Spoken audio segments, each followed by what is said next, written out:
official here. So I will call to order the special call meeting Monday, April 20th, year 2020 at 2 p.m. And this is our authorized virtual meeting held online. Due to the current threat of COVID-19, Town Council uses a virtual meeting platform called Zoom. The meeting will be live streamed to the public using YouTube Live.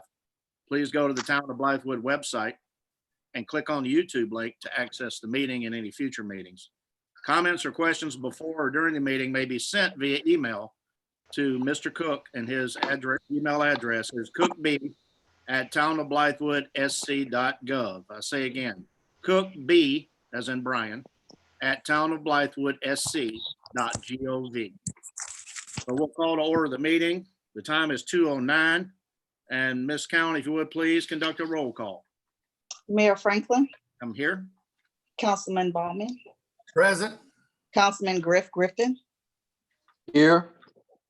Councilman Brock, I am here. and Councilman Sloan Griffin. Okay, everyone's here. So, Ms. Cowan, did we have notification and posting of the meeting agenda? Yes, sir. Thank you very much for doing that.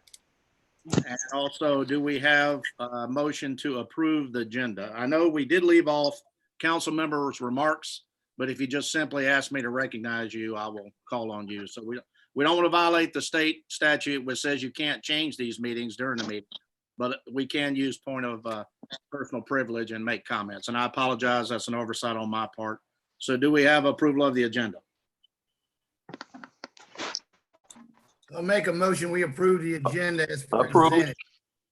Second. This is All right, Griff. it's been properly moved and seconded that we approve the agenda as written. Any discussion?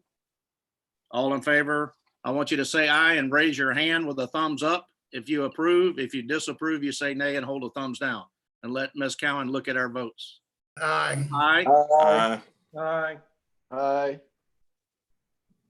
okay. Any nays? All right, the ayes have it. Thank you, gentlemen. Now we will join Councilman Baltman as he leads us in the Pledge of Allegiance and the invocation. And if you just look at Mr. Baltman's picture, he has a flag there.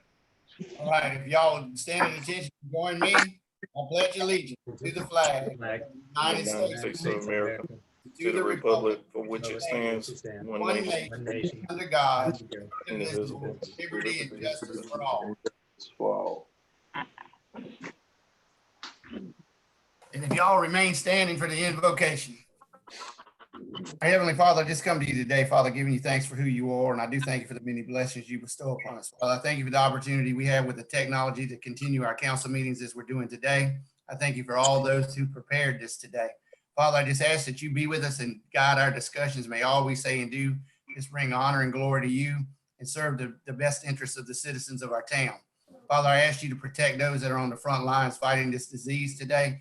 Keep them safe from harm, along with all our first responders and our military men and women around the world who give us the opportunity to do what we're doing today. Again, Father, I give you thanks for who you are, and I pray this prayer humbly in the name of your Son, Jesus Christ, our Lord and Savior. Amen. Amen.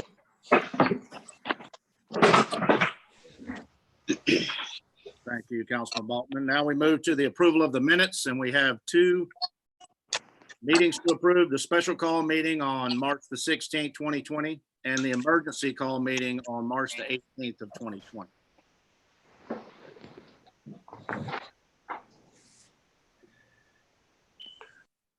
Mr. Mayor, I think so. Minor changes already been made, and I make a motion that we approve both minutes. Okay, I second that.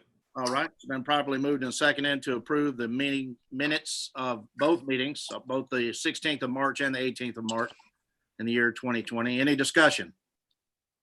All in favor say aye and a thumbs Aye. up. Aye. Show me the thumbs up just in case we don't have audio. Aye. Aye. Okay, any nays? The ayes have it. Thank you very much. Minutes are approved.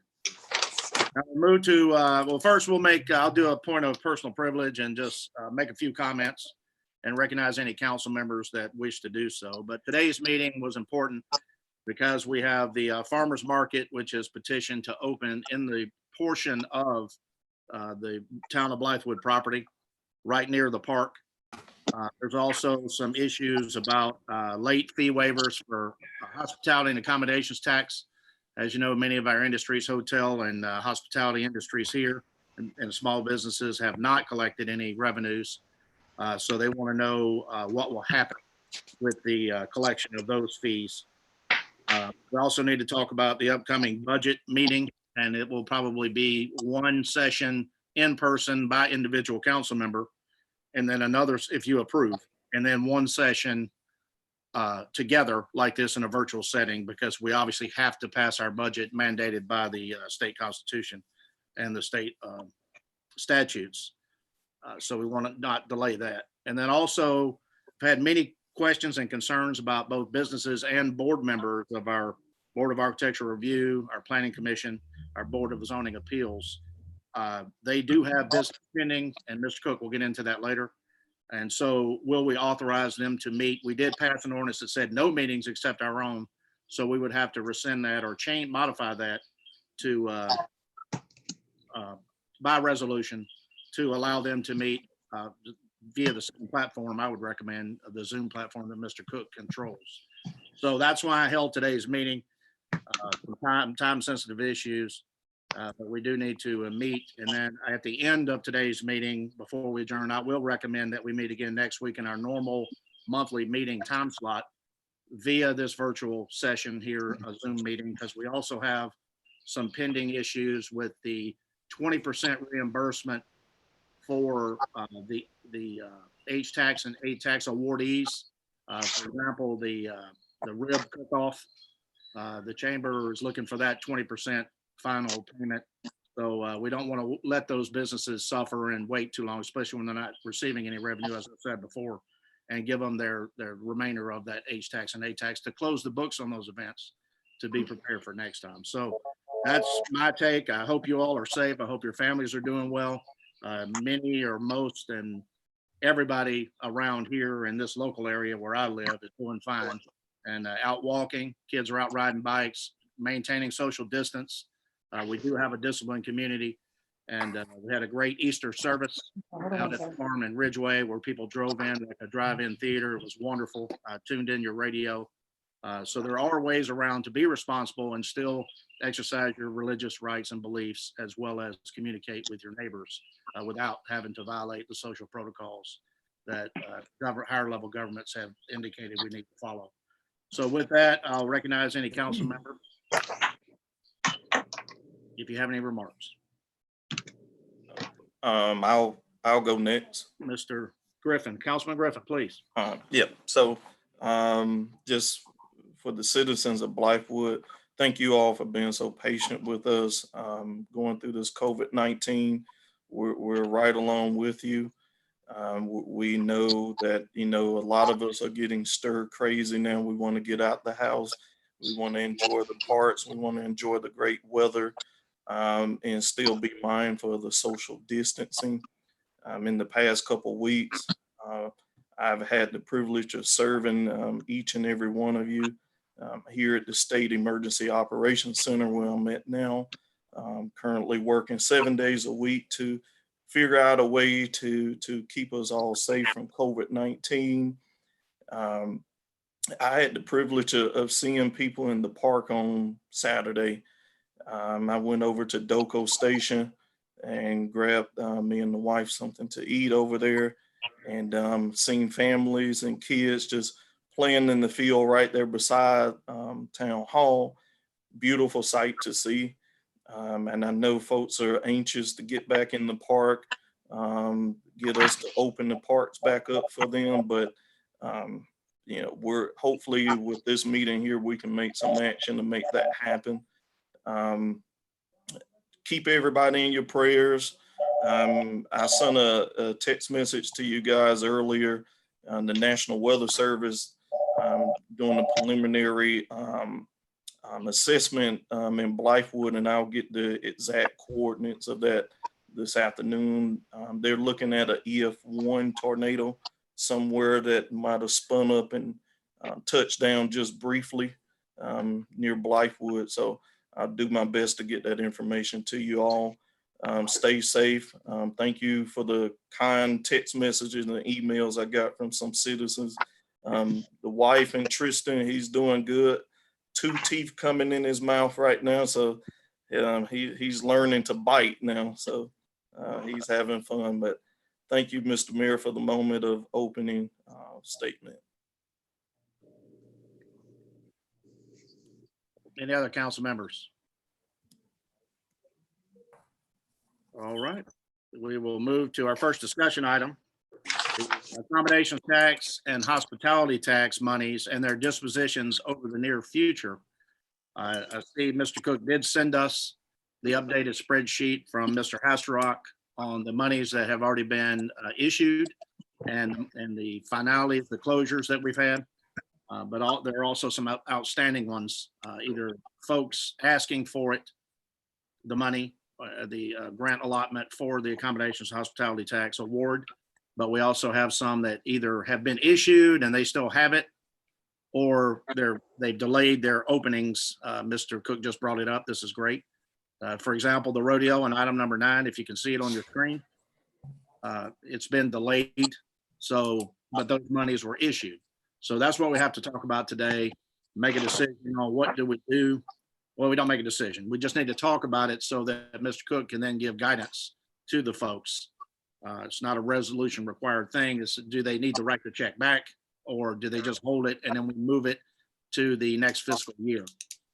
Or do we delay it like the rodeo, for example? So with that, any comments about your feelings over this issue?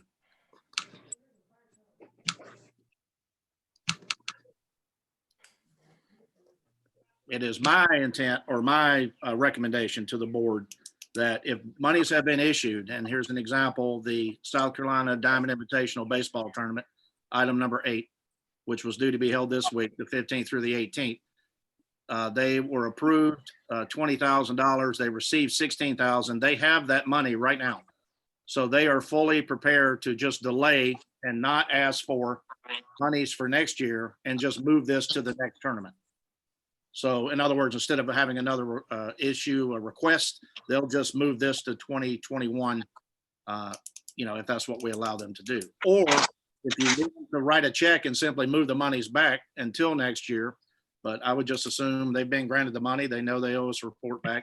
It'll just be delayed until next April. That's one example. The other one is the Doco Rodeo. They've been issued 20,000 of their 25,000. It's been delayed.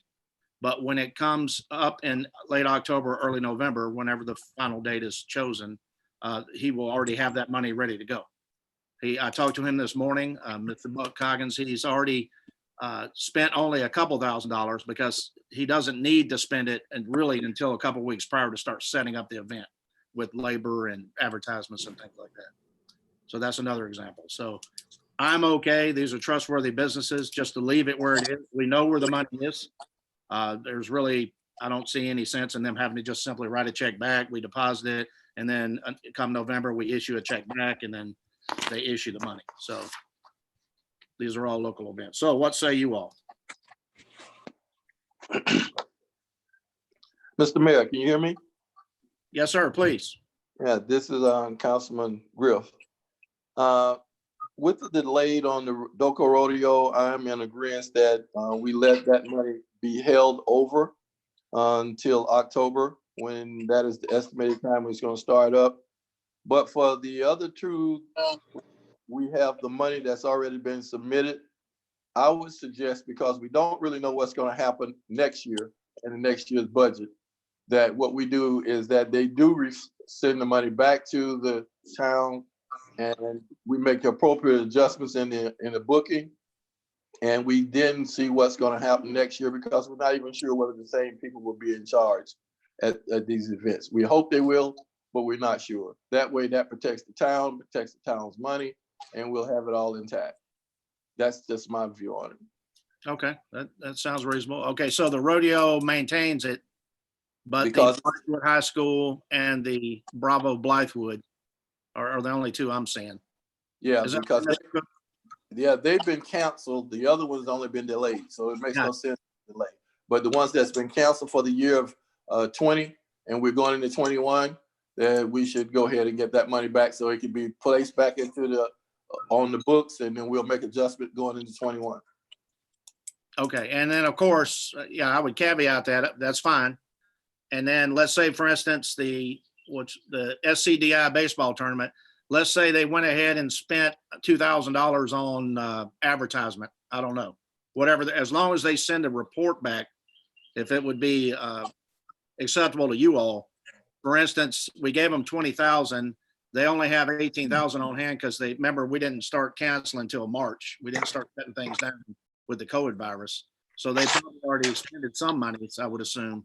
As long as they can account for that on a spreadsheet or something, then we'll understand. Is that what we're saying here? I'm That's good what with that's Okay. what I'm saying. Okay. Because there's not, I mean, we couldn't control it. So That's correct. all right, great. Any other comments? Mr. Mayor, can I Go ahead. make a comment? Sloan Griffin. Um, Sloan so Griffin. Go ahead, please. I'm gonna echo what Councilman Larry Griffin is saying about the canceled events. That's what kind of confused me, if it's canceled, that means they don't have a date set in the future. Looks like Doko Rodeo has moved to a new date, so they're fine. We can trust them to keep the money and move on, pending no further delays with the COVID-19 virus.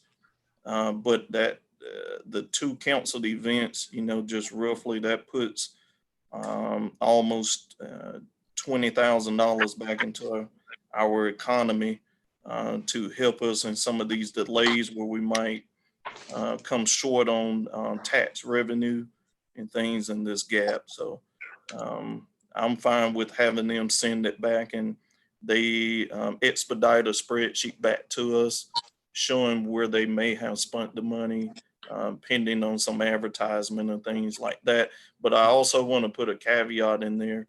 If they spent money on advertising and have not advertised that event yet, hopefully the vendor that they're using will hold that money until they do advertising again, so that we may subtract that $2,000 from that $16,000 request that they sent in.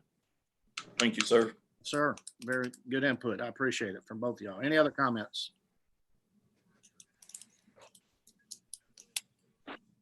Mr. Cook, have you received any word from the upcoming events in July? It looks like there's 1, 2, 3 events in July that are scheduled to take place, which have requested funding. Well, I take that back. It looks like the baseball would look for money in June, but I don't think they're. No. Have they canceled the season, Brian? Yes, Okay. they have. So that line item can be struck. Right, can be canceled, right? We'll Okay. change. Mhm. But the next two then would be the July 3rd, July 4th celebration, the Big Red Barn, and then we would kick into September.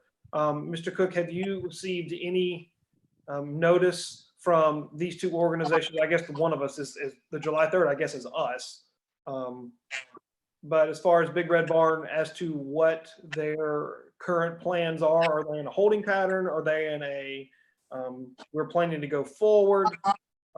What have you received from the Big Red Barn? Nothing as of late is my last understanding that they are still looking to move forward. Obviously, we as a town also have to make a decision on our July 3rd celebration in the near future. So there are several events coming up in the next 2 to 3 months that are kind of in standby mode. Now, the only reason I ask about events in July is because my event is held in August, and the mecca of comic fandom, being San Diego Comic-Con, has canceled, which is very surprising. They're in the middle of July, and so that puts the event that I assist with right on the cusp of where the cutoff is. Because if there are events, and I realize California is a little different than South Carolina. However, an event that gathers people close together in enclosed spaces is still an event that gathers people together in closed spaces. And so, I feel like, honestly, right now, I feel like my event's a coin flip. I think it's 50-50 as to whether or not we can have it. you've got major events, which, the San Diego, that event contributes $150 million to that economy in 1 week. It's very impressive. It draws people from all over the world, and they've canceled. So I almost feel like, they've kind of set the bar, at least from my perspective, as to when events, through July, it's already done. It's already canceled. And the question is whether or not events are going to be able to take place for the rest of the year. So that's kind of the mindset I'm sitting at when, I'm trying to plan for an event that I can't plan for. I can't go out and sign up vendors or sign up celebrities or whatever, because I have no idea what's going to happen. And then when supposedly the biggest and the best saying we can't do it, that's just kind of where I am as far as, looking at these events in July. September, I don't know. October, I don't know. What's going to happen again in November, December when the weather turns cool again? Are we going to have, Sloan may be able to attest to this a little bit more. But, from what I've read is that there's a lot of experts that expect this mess to crank back up when flu season starts again. So, I'm just curious as to what people's thoughts are as far as events going forward, July, August, do we wait and see? Do we say, well, we're really not comfortable passing out any more funds for events right now. Maybe we need to be in a holding pattern or whatnot. So I'm just curious as to what everybody else thinks about these events, because before we know it, June, July will be here, and we don't fund these things on the fly. How long? 2 months or 4 or so to allow for proper planning, if not longer. So, if we're going to fund events in July, it's probably going to be not maybe at this next council meeting in April, but definitely in May. And we need to make that decision sooner rather than later as the direction the town's going to take. Yeah, absolutely. I'll have some information for you all when we move to this May budget review. I believe it's May 6th, 7th. It's what we're working with now individually with council members. But now we have to decide exactly what you just said, Councilman Brock. Do we hunker down and play conservatively, or do we start issuing more of those HTAX and ATAX funds to our local vendors and businesses who are sorely going to be needing it in July and August? In other words, I had a mentality early on this year that we needed to start looking at possibly increasing capital expenditures, maybe buying some property in and around the park for future use, using HTAX and ATAX to buy real estate, which is allowed. But now I'm thinking our local businesses are suffering so much, and all these part-time employees are without work. And the impact that this has had, what can we do? Obviously, July 4th is a big draw for the town of Blythewood. And if possible, and if it's safe, then we certainly want to proceed with that. Maybe make a decision in May or late May or early June to give us as much lead time as possible to get the vendors and the folks setting up in there. There's an LPGA golf tournament being proposed by Christy Coggins, who used to be a member of the LPGA, right here at Cobblestone in August. And that has the potential, and she's going to pass this information to Mr. Hasterbach for requests for funds. That would be a huge impact in Cobblestone Park to bring, your guess as good as mine, 50,000 people into the town to watch a professional golfers event, a ladies professional golf, and stay in the hotels and eat at all our restaurants. So that may have a huge impact. So we got to talk about these things. But certainly in May, the reason why I said to make a comment here, I said what you said, Mr. is because we have to decide what we're going to do. Are we going to sit on the treasury chest, so to speak, or are we going to start trying to issue more for these local businesses and get more vendors of the Blythewood brand into town to help them, stimulate them? I know we've all been buying takeout food around the local area to help out, but the huge impact will be these big events that'll draw a lot of folks in if it's safe to do. Any other comments? Can I make one, Mr. Mayor? Go ahead, please. So yeah, you're right about that. I know we all been out supporting local businesses, posting it on social media to drive more folks into the economy there in Blythewood. So my question is, with some of the HTAX, ATAX money, can we set up grant-based funding to help some of the local businesses with that? Is that allowed by state statute? So, I don't think it is. Mr. Cook, go ahead. yeah, thank you, Mr. Mayor. There are very strict ways we can and can't spend the money based on state law. I don't think we could set up a fund to which you spoke of.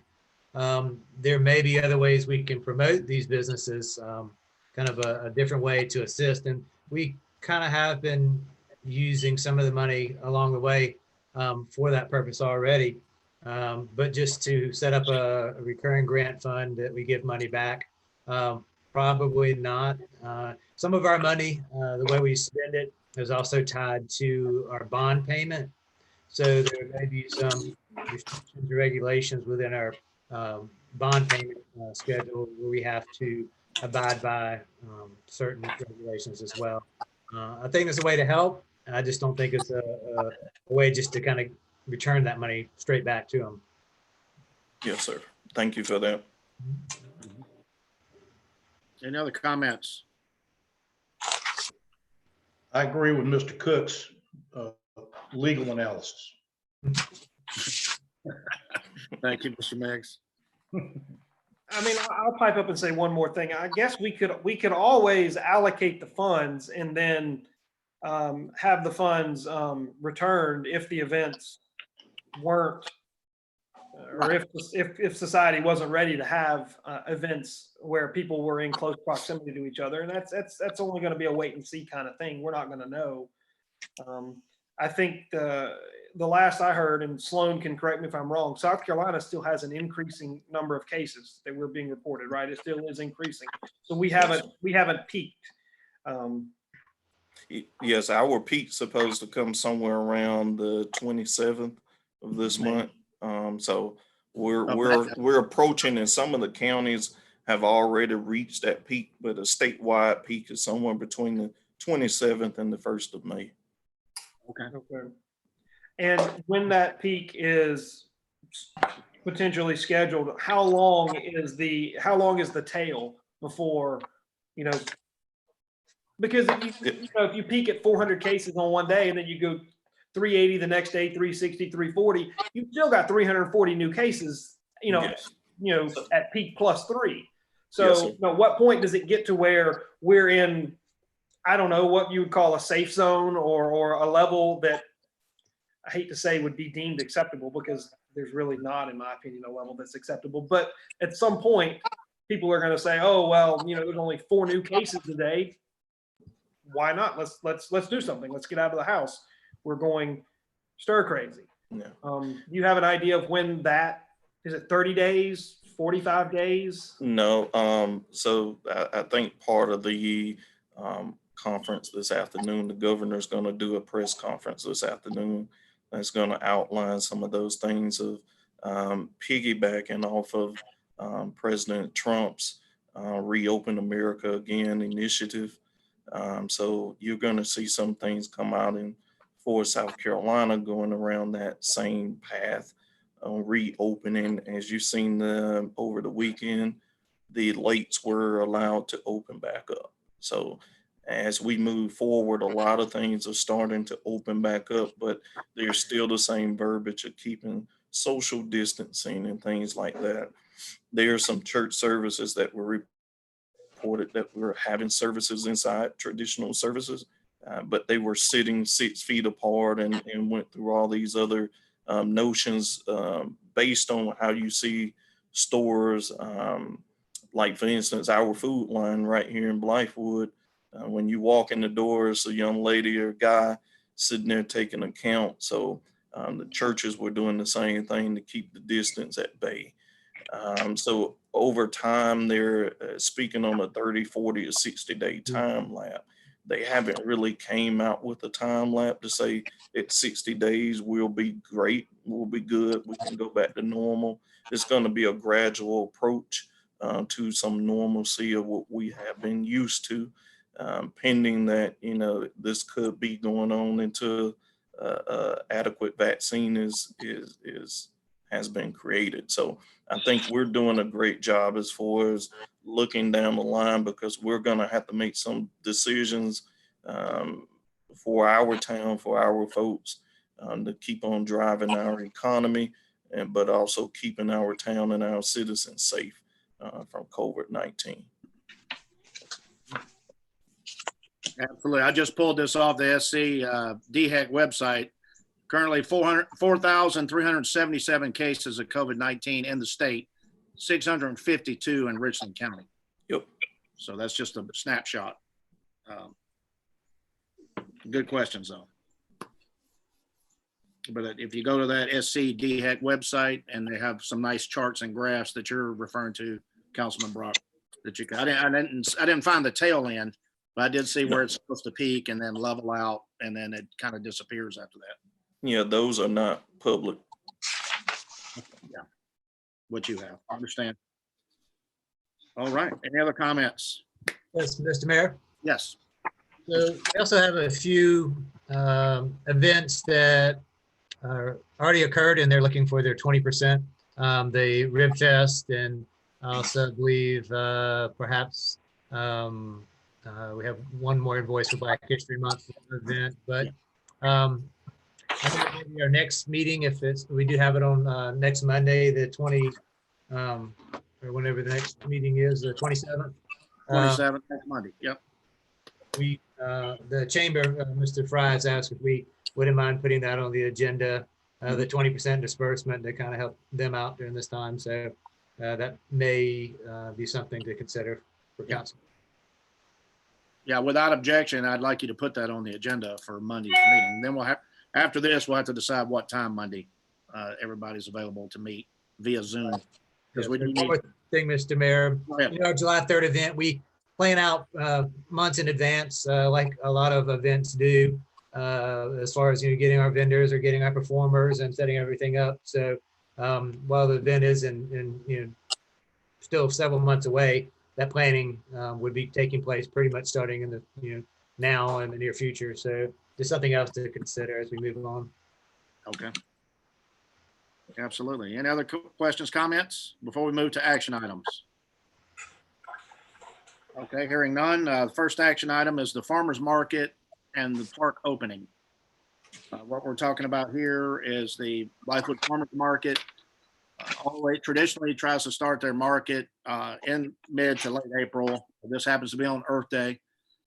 So it's a key day to open the park. You've probably seen the email traffic, maybe the headline news report from the Blythewood Chronicle, the Country Chronicle, which showed the farmers market looking with bated breath to open their market on time, to maintain the state controlled social distancing rules and common sense rules about gloves and no food vendors there and no ban, people not loitering. They do have regulation and guidance from the state that they are food vendors, so they are considered essential businesses. Not to mention these folks do this, a lot of them, for a large portion of their income. They have these farms. They're not hard. I can attest to it as a gardener myself, very difficult. And they get out there and they work hard to be able to sell these food sorts for two reasons. One, you have good, healthy, organic foods that you can choose from, as opposed to the mass quantities that we buy, mass processed foods that we buy from our local grocery stores, although they do have good stuff there too. But the farmers really rely on this, come into Blythewood. We're kind of based on an agrarian society here, in a railroad society, the Doco station, and our farmers are kind of the staple of the history of Blythewood. So with that, they have asked to open, and then so since you all wanted to put comments on the agenda and make it an action item, how far do we go? I know Councilman Sloan Griffin asked, he enjoyed seeing people in the park running around in the open fields. How far do we go? Do we just open it on Wednesdays for every Wednesday for the farmers market, or do we allow folks to come use the walking trails, but not the playgrounds and bathrooms? As you can see, there are an assortment of ways we could do this. So that's what I need your input on. And what comments do you have about opening for the farmers market and the park in general? Mr. Mayor, I'll get started on this if you don't mind. Go ahead, Mr. Baldwin. You know, looking over some of the guidelines and even, you know, some of the stuff that Hugh Weathers, our agricultural guy, has put out, and the state farmers market is in operations every day. They're doing the same thing over there, selling fresh produce, and they're maintaining the social distancing, doing everything right over there. And, you know, Saturday, I got an email yesterday morning about the park, you know, and everybody being in there. And there really was no way for us to police, you know, the park. Even Sheriff's Department has enough people to go over there and do that. So I'm agreeing with what I would like to see done is I'd like to see the market opened up as scheduled. And I'd like to see the park opened up minus the playground. I'd like to see the walking trails opened up so people could get out and exercise. They could ride their bikes around the parking lot. They could take their dogs over there for a walk like they used to. And I think they're to the point now, they understand how serious this is and that they will maintain the social distancing. And we can't police everything over there right now as it is. So I think we block the playground off, but we allow the market to go because that's, like you said, that's an essential thing. The governor, even in some of his statements, is advocated for farmers markets around the state to open up to serve the public because of what you just said. They serve, fresh vegetables and fruits, and people need that. And it's going to be a way for them to get out, get some of that anxiety out. Things are starting to open up slowly. We'll see what the governor has to say today about what he opens up, at 4 o'clock. But I think if the prudent thing for us to do is allow the farmers market to go because it is essential services, and then opening up just the walking trails and the driveway around the manor where people could go over and walk like they normally do, take their dogs out, just get the exercise and get the fresh air. The weather's getting nice, and get the vitamin D out there. They can just go out, and just maintain their social distancing. But I'm in favor of doing all that. Okay. And then, of course, keeping the bathroom closed and the manor closed and the town hall. Yes, sir. Okay. Mr. Mayor, can I have the floor for a second? Councilman Sloan Griffin. Okay, and I'm gonna echo off of Councilman Balkman there for a second there, and just seeing families out there in the park, they were very isolated per se. Families stayed with families, so it was ample amount of space. Just by talking with some of my residents in Cobblestone, that they're used to going to the park to walk around the trails and things in the morning or in the afternoon. I think it's going to be great to get folks back out somewhere of normalcy in their life, get the kids out running around in the field a little bit. I do think by now that we're paying attention and following by guidance out there to use social distancing as much and as best as possible, keeping the playgrounds restricted, as Richland County done in the beginning, where they roped off the playgrounds with yellow caution tape, but they still allowed the walking trails and the fields to be accessed by residents and citizens of the county. So I think that if we take that similar approach to get families back out there spending time with their children, spending time with each other, picnicking, enjoying the fresh, good air in Blythewood and the sunshine, I think we'll be doing our citizens in Blythewood just by allowing them that access, keeping the bathrooms restricted, and keeping the manor, as we have said before, unless we're going to get into talking about planning of future events in the manor. Thank you. All right. Thank you, sir. Other comments? Mr. Mayor. Councilman Larry Griff. Yes, sir. Yes, sir. Question, are we approaching both of these as one? Or are we separating? Well, the motion would be something along the lines of make a motion to open portions of the park to allow the farmers market, open the walking trails, open the parking lot in front of the manor, but keep the manor and the bathrooms, public restrooms closed, and Hoffman House. Something along those lines. So that's why, we can do it in one motion, we can do it in two, but if you just itemize, we now open the following areas of the town of Blythewood Park, but we maintain that we keep the Doco Manor closed, keep the public restrooms closed, and keep the Hoffman House closed. Something like that. But go ahead. All right. Well, I'm gonna tackle this in two ways. The first way is I'm gonna look at the farmers market, and I'm gonna agree with the fact that since this is considered an essential, and it is, I was reading the article, the letter that said that it's no more dangerous than going to the supermarket or going to the IGA or the Kroger. that they can maintain the social distancing aspect of the social distancing. That could be done at the farmer's market and it would be considered essential. I can agree with that. I'm also going to refer back to the same DHEC report that you just finished talking about. And it says in 29016, which is the Blythewood area, there are 35 reported cases and a possible 250 that's here in the town of Blythewood. We just finished saying that based on what Sloan just finished saying, Councilman Griffin Jr. just finished saying that this probably won't peak until the latter part of this month.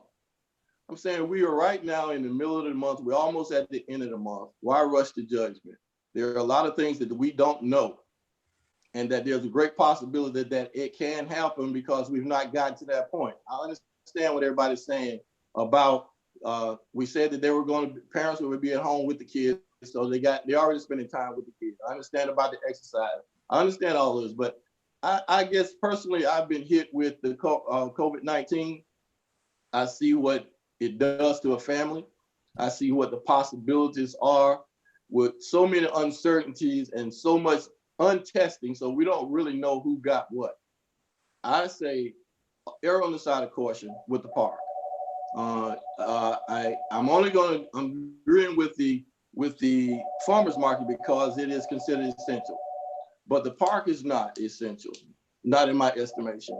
And we're only 2 weeks away from when the president said that he's going to open up the whole country, May the 1st.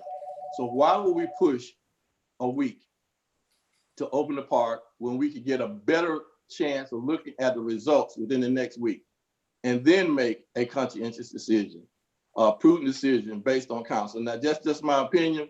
I think that we don't have to make this move today on the park. I understand that people might want to get there, but there's too many uncertainties that we're saying that we already know, and that it can happen and we'll get a better view within the next week or two, May 1st. So I'm saying, let's put off the park until the 1st of the month. We've gone this far. Another 2 weeks is not going to kill us. Not from that, weight not going to kill it, but it could be a very detrimental if we go early. That's just my opinion. Okay, thank you, sir. And we can certainly, you all make the motion, so we can break this up into two. We can vote on allowing the farmer's market in the field adjacent to the Hoffman House only, and then we can vote on the others if you want. Any other comments? If there's going to be a vote, my suggestion, excuse me, Councilman Brown, if there's going to be a vote, I would suggest that we separate it because I would have two different votes. Absolutely. All right. Councilman Brock, were you going to say something? Yes, Mr. Mayor, thank you. My first question is where does the town define the park? Is the field beside the Hoffman House considered part of the park? Mr. Cook might be able to answer that question, or possibly Mr. Meggs, who has decided to leave us. But I've never really understood what the proper boundary of the park is. And I understand that boundary could have shifted now because there's private property inside what's probably what was once considered the Doco complex, or whatever we want to call it. Right. It's semantics. I see where you're going with this. But if you just draw the line around the entire property to include the Hoffman House, that's Blythewood. That's the town commons, if you will, or the campus. And then you're asking, where do we delineate the park? And see, that's all semantics, because the park may mean a playground with the bathrooms. And not the amphitheater, because the amphitheater is not necessarily a park. So I see what you're saying. Maybe we need to define it.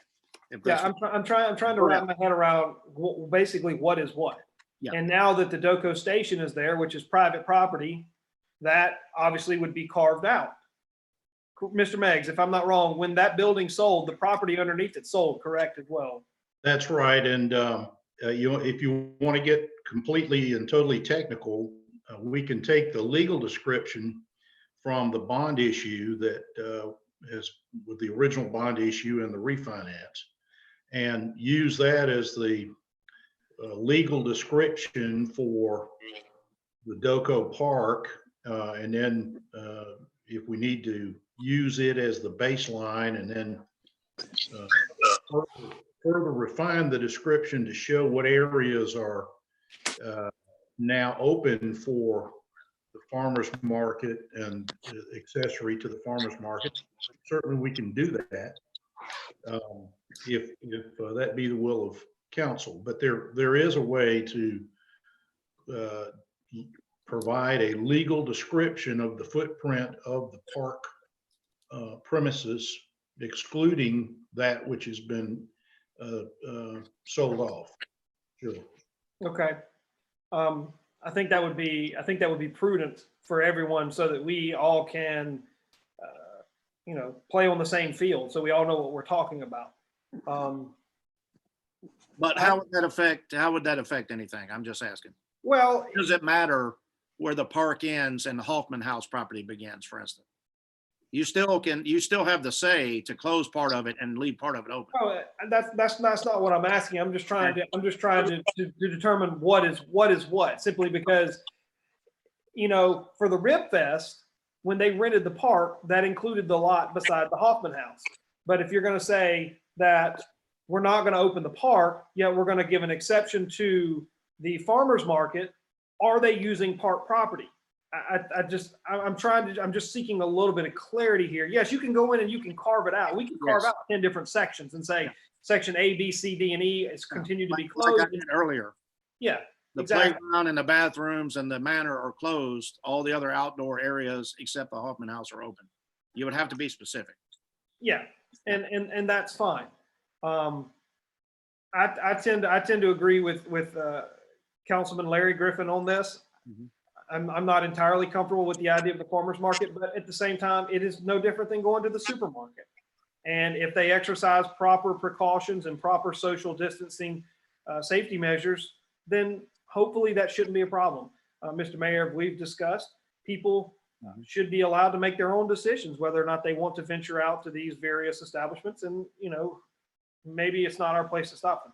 But I don't believe that we should reopen the park. I don't even see how the president's going to reopen the country in 2 weeks, to be quite honest, between all of us. I think that they're overly optimistic. And it may be, it's certainly in our best interest, with Richland County representing 15% of positive cases, and who knows how many more undiagnosed cases, to potentially protect our citizens and not open the park. And quite frankly, we've had the park closed and that hasn't stopped people anyway. So. Well, this will help me, if you would, Councilman Brock. When you say you don't agree with opening the park, since we don't have a definition, how would you define the park? I would grant a 1-day exception. I would consider the field beside the Hoffman House part of the park. Okay. And I would grant a 1-day exception for the farmer's market. If it's every Wednesday, then I grant them a 1-day exception between time equals 0 and time equals whatever when the farmer's market closes. Okay, so every Wednesday from X time to Y time. Well, you'd have to define a time when the farmers and whatnot can set up, then a public time, then when they can break down. So there'd be two time frames. Right. Gotcha. Okay. And that's good. it's in my opinion, it's better to flush out the details right now, and that way everybody has a plan and we know what to expect. Than say, well, the park's open from 4 to 7. Well, how am I going to get there and set up? Oh, well, you can get there at 2 o'clock and set up from 2 to 4. Okay, well, that's not exactly. Council hasn't deemed that 2 to 4 o'clock is open. So Yeah, I think that's why we just say that the farmer's market is open on Wednesdays, and they go as what they always do. You're gonna have to give your vendors a chance to set up. I don't think. I absolutely agree. I don't think we have to define a time. I think we say the farmer's market is open on Wednesdays and leave it at that.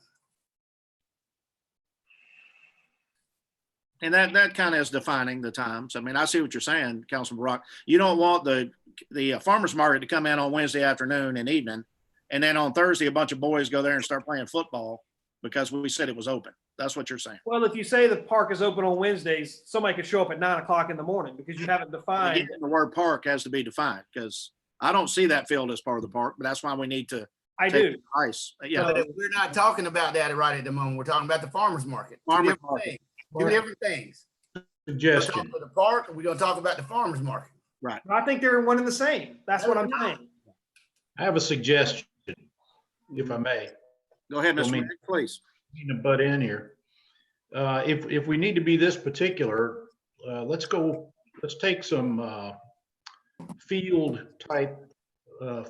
marking type paint and delineate the area wherever on the ground this farmer's market function can go on Wednesdays, and just mark it just like you would a soccer field or a football venue. I think they make stuff that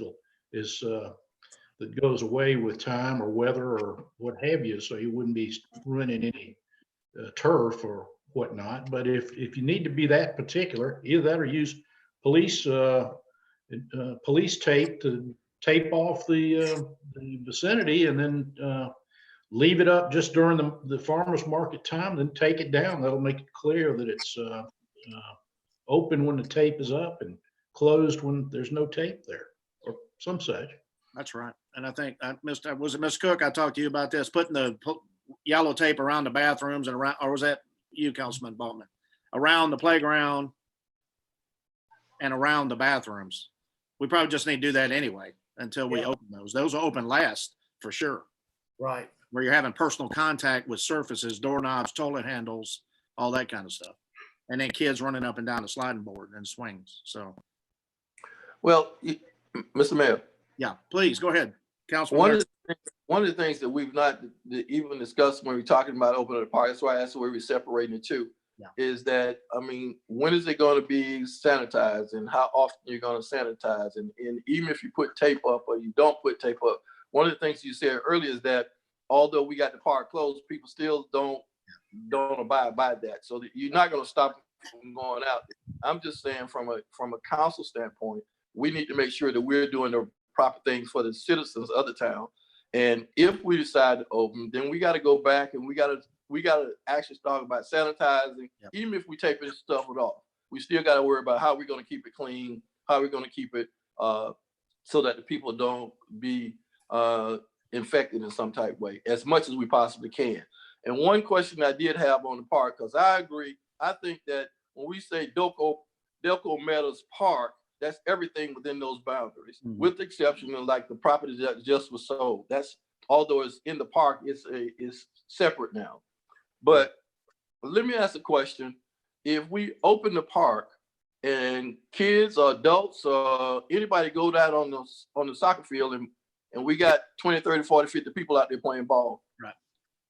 How does that put us in keeping in the 6-foot rule? Social distance. There's no way that happens. I mean, if you open up the park and you're talking about exercising, we got football games going on, we got workout sessions going on, and if you got football and soccer going on, you can't keep social distance that way.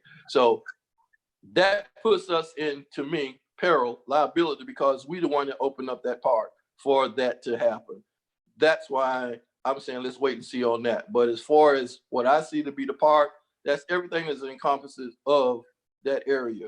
The amphitheater, although it's a separate entity, it's in the park. So if somebody goes down to the park and sits on the amphitheater and sit down there, they're in the park. They're in the park is the way I see it. Although they may be sitting on the amphitheater, they're still within Delco Meadows Park. Is that not correct? That's right. Okay. I agree with you, Councilman Griffin. I think that everything, including the Hoffman House, is part of the park. Yeah. Correct. And I think that, or I feel that it becomes a very sticky situation when we try to dissect certain pieces of the park. It's like, I know that we received some emails or we received some feedback that people want us to open the walking trails. Like, don't open the playground, don't open the bathrooms, open the walking trails. Well, I think that it's not a fluid decision to open up a part of the park and not do the rest, because if you have to go through certain areas of the park to get to other places, you're technically in violation of the ordinance. So I don't think we can piecemeal it. I think you either open the park in its entirety, which I don't think anybody here agrees that we should do because of the restrooms, the manor, the playground, or we don't. You know, we can grant an exception for an essential service, but if I'm not mistaken, Ms. Barno actually commented on the YouTube page that the park should remain closed. So if you've got your client essentially saying the park should be closed, give us the 1-day exception because we're providing an essential service. I don't see in like Councilman Larry Griffin said, we can wait 2 weeks. We could always call another meeting if we needed to. Yeah. To open the park. Next Monday, we're meeting, so. Well, we could call another one in a week after that, after this May 1st deadline passes. We'll have more information in 2 weeks, whether or not we've actually hit the peak or not. And just because we've hit the peak doesn't mean that we're out of the woods. Correct. So, I would also err on the side of caution, grant the farmer's market a 1-day exception, but I would give a defined time. If it's from noon to 7, then make it noon to 7. That gives everybody plenty of time to set up and break down.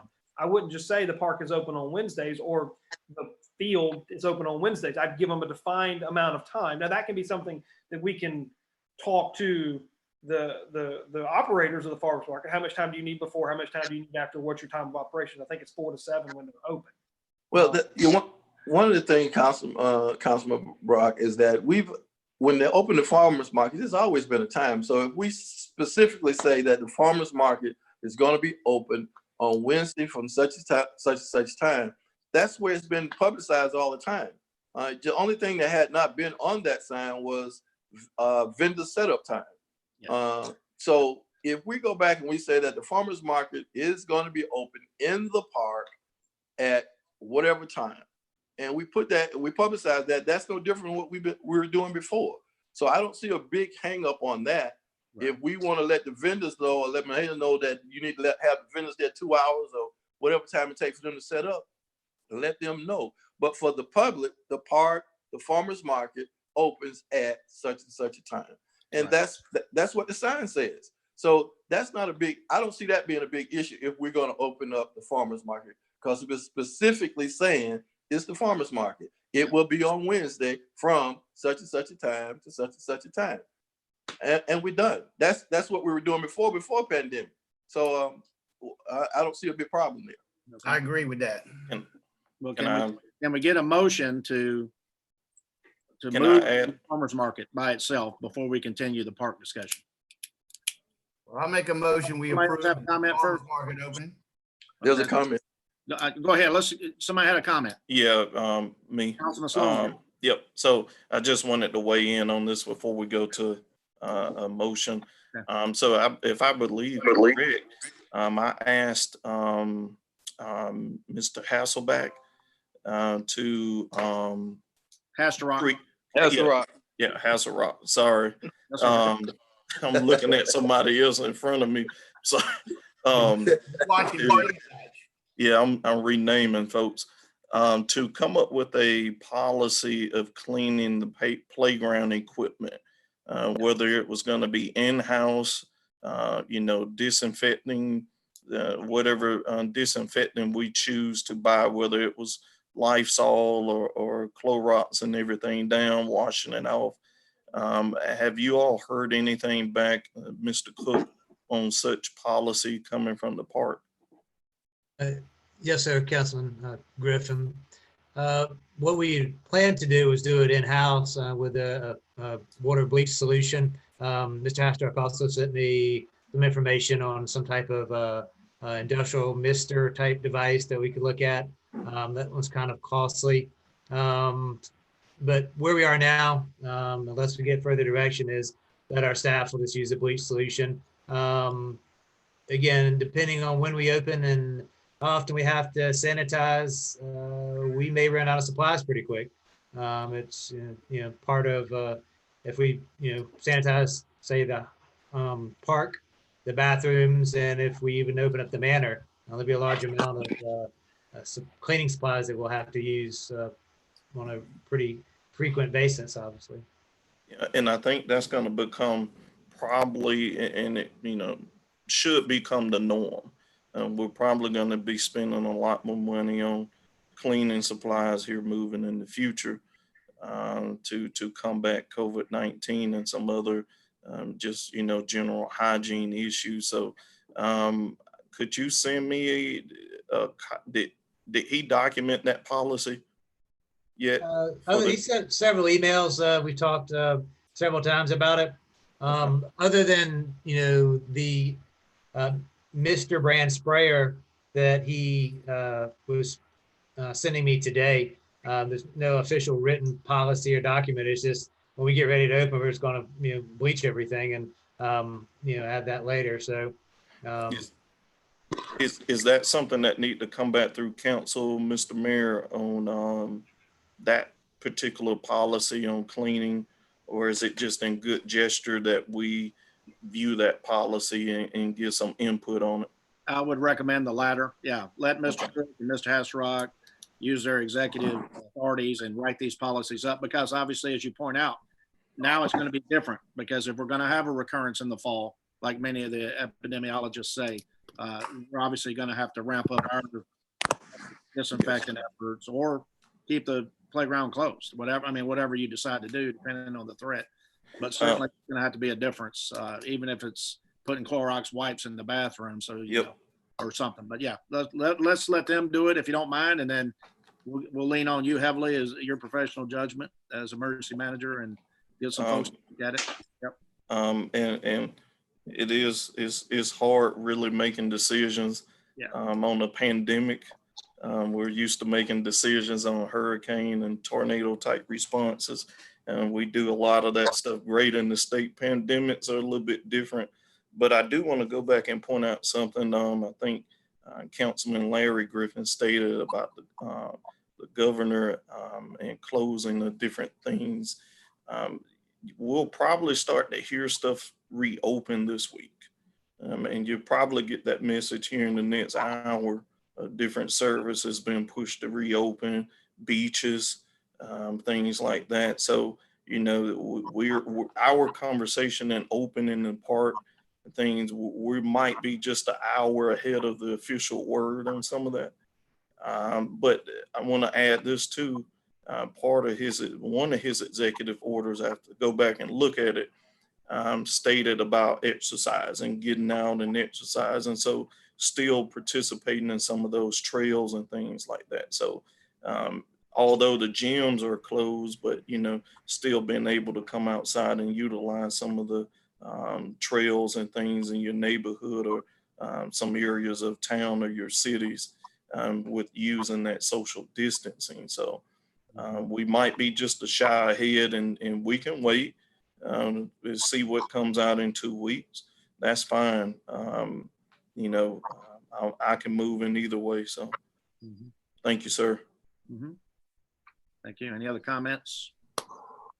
I believe we had a motion right before. Yeah, we've got a motion to open the farmer's market starting Wednesday, April 22nd, 2020 from 4 to 7 p.m.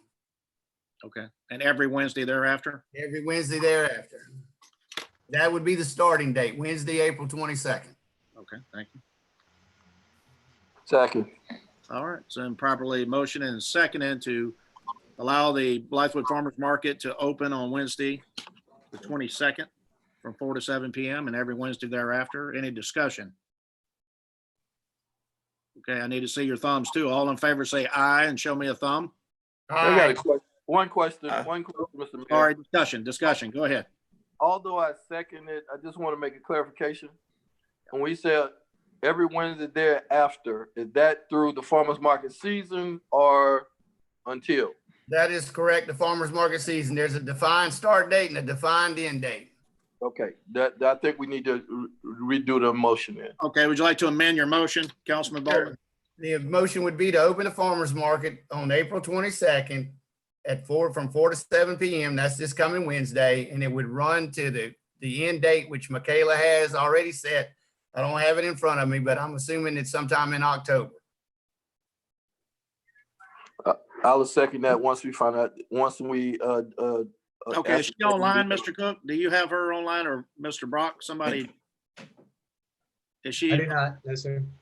What's the date? What's the ending date? What was Michaela's ending date on the farmer's market? That's what we're looking for now.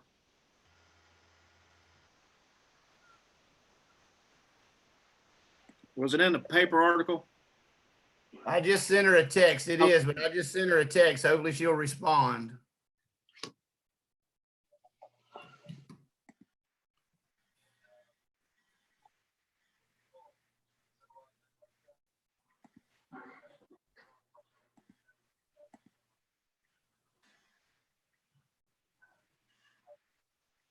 if you're confident that the market typically shuts down before, say, November the Yeah. 1st, could you just modify your motion to provide that you will open it on Wednesdays during those periods of time until and through the date of normal farmers market operation shutdown, or November the 1st?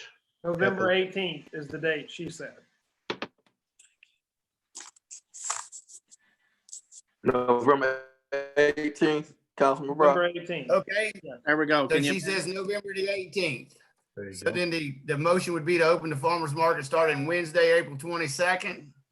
And she just responded to the text and keep it open until November the 18th. Second. all right, it's been probably motion and second in to open the Blythewood Farmers Market. Any discussion? Okay, we'll vote again. All in favor, say aye. You got to see your Aye. thumb. Aye. Gotta see your thumb in case. Any nays? The ayes have it. The motion passes. Thank you. All right, Ms. Cook, before we move on, do you have any comments on the YouTube or anything? Any questions from the citizens? Stand by. Okay. I know we're allowing citizen input throughout the meeting. I just want to make sure we address any, if they've asked any questions online. I have not received any emails to the email address that was provided. Okay, perfect. And I don't have any either. So we'll move on now. Did you want to have a second item on the park as a council? Who on I second think- vote? Yeah, like, do you want to continue the conversation about the park walking trails, the other open areas for exercise? Can I suggest something? Go ahead, Councilman. Can I Green. suggest that we wait until Monday in our meeting? Let's let this week pan out with a lot of the executive changes that's gonna come down from the governor. And let's see where we at Monday. That's fine. There's gonna be a lot of rapid changes this week. I'll agree with that. Let's postpone that until Monday's meeting. That's fine. Unless anybody has an objection, that's what we'll do. Well, my objection, I'm still waiting on May 1st. That's where I am. Understand? Understand. All right, we'll move to the late fee waiver action item. Mr. Cook. Thank you, Mr. Mayor. And I may get your help here, Melissa, on this one. Any late fees related to business license or any other late fees to miscellaneous taxes that we have? We wanted to discuss possibility of waiving those fees until further notice.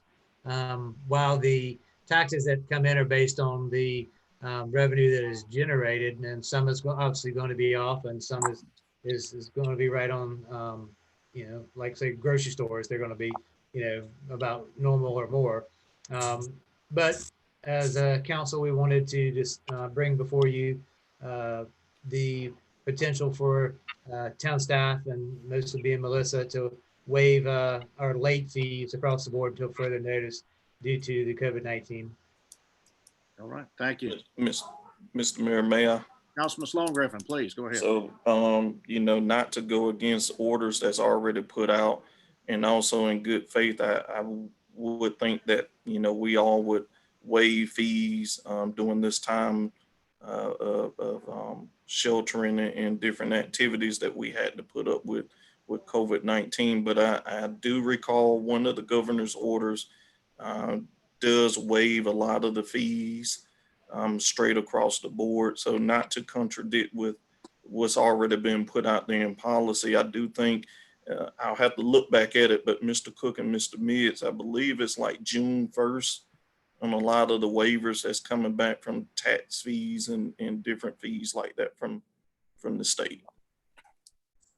I'd have to go back and look at the governor's order. I can do that between now and Monday, but I don't recall off the top of my head a treatment of, say, business license fees and late fees for non-payment. But let me look at that. And I think, Brian, are there other revenue issues we're trying to deal with here. I know we've talked about the A tax and the hospitality tax, and the fact that if people aren't generating those kind of revenues in the hospitality venues, then to waive late filing fees is really kind of an academic question. Business licenses might be a little different, since we're now, I guess we've passed the business license renewal deadline. Yeah. So But I'd have to, Councilman, I'd have to go back and look at the governor's orders and see if it reached local business license or other type. But fee payments. yes, sir. Thank you for that. But I was looking at one of the live chat pieces from Mr. Chris Kiefer that stated Richland County is still working on late fee waivers through May. Forest Acres has waived late fees until June the 1st. So I believe that June the 1st piece that was put out with the governor was more of a suggestion to the local municipalities to follow suit with the state. The state set that first guideline there for the first. Now, I do think that we owe it to our citizens, our businesses within Blythewood, to do the same, to give them that waiver fee, waive the late fees and things of that sort until June the 1st. That's right. That's right. Now, that's the reason why we put it on here, to Sure. show the folks that we're supporting them, to go ahead and make the motion, just to have it on record, regardless if the state waives it or not. We certainly can waive our own internal. Yes, we can. So That's right. And other municipalities have already done it. I think we talked to you earlier in this pandemic about, even waiving people having to pay the H tax and A tax, right away, because other municipalities have held off on collecting those funds. So I think the prudent thing for us to do is to work with those businesses. We talked about how much they're struggling. Anything we can do to help them out, I think, is what we need to do. Right. Well, I totally agree with that, Mr. Mayor. We've been saying all along that we're trying to provide and protect our businesses here in the town and the people and the citizens here in the town. So it would be just contradictory to all of that if we decide that we're going to try to press them into paying fees at this particular time when we're actually reaching out to try to help them. We said that we've been able to save money because of the events that's been canceled for the year. So it's not like we're going to go bankrupt from the town limit in the next couple of months by trying to force them into their taxes. So I totally agree. Let's waive them. If we can come up with a good date, and I think Councilman Sloan Griffin has said June 1st. And again, we're looking at things that's going to be beneficial for the town of Blythewood and our citizens and our businesses. I think that is the best thing that we could do, which is to waive the fee. The only thing that I think that we should be discussing is when we're going to look for them to possibly be able to start back paying fees. But right now, let's help them out. Let's take care of business. Well, certainly some of these things are your prerogative. And I don't have a vote, and I hear what you're saying, and I totally agree. I would point out, however, that there's a difference between a business license fee or tax. And for that, you could provide some relief for late filings, et cetera. But when you talk about accommodations or hospitality tax, those funds are actually trust monies that are collected by the merchant or the hotelier. They're not taxes that the hotelier or the business owner pays. They're taxes that are collected from the tourist or the diner at the restaurant and remitted to the town. So I felt compelled to make that distinction for you. I don't know if that's a distinction makes a difference for you or not, but there is a substantial difference between those two types of payments. Right. Well, Mr. Meggs, let me ask you a question, Mr. Meggs. Based on what we're saying, because they are losing business, because they're that's going on right now, they would fit in what we're talking about as far as waiving, correct? Now, the business license would be something totally different. Mr. Mayor. Wait a minute. What happened to Griff? He's coming back. I see him now. You know, and get us in there. So that you guys can see. There he is. Are you good? Councilman Sloan Griffin? There we go. There you Yeah, go. I'm back. Sorry about that. Okay. Yeah, we spoke about this before, Mr. Cook and I did. The hospitality accommodation tax is going to take care of itself. Because let's just use Holiday Inn Express as an example, or Days Inn in Blythewood. Well, they're not going to have many patrons right now. So they're not going to have to pay, they're not going to have to charge them to pay the tax. We're just all missing out on that tax money is what happens. Correct. You don't That's have to correct. give them relief for that. But Right. the late fee, or obviously they took a big hit. Let's use a small, Scotty's. It's not having as many folks come in anymore, or McNulty's, or any of the other restaurants, the Blue Rooster. And so they don't have those revenues to pay their fees up front. So now they're being charged a late fee. And that's what Mr. Cook has been asking, what we're getting emails on is, can we waive those late fees? So when I do make enough, I can then pay my fee.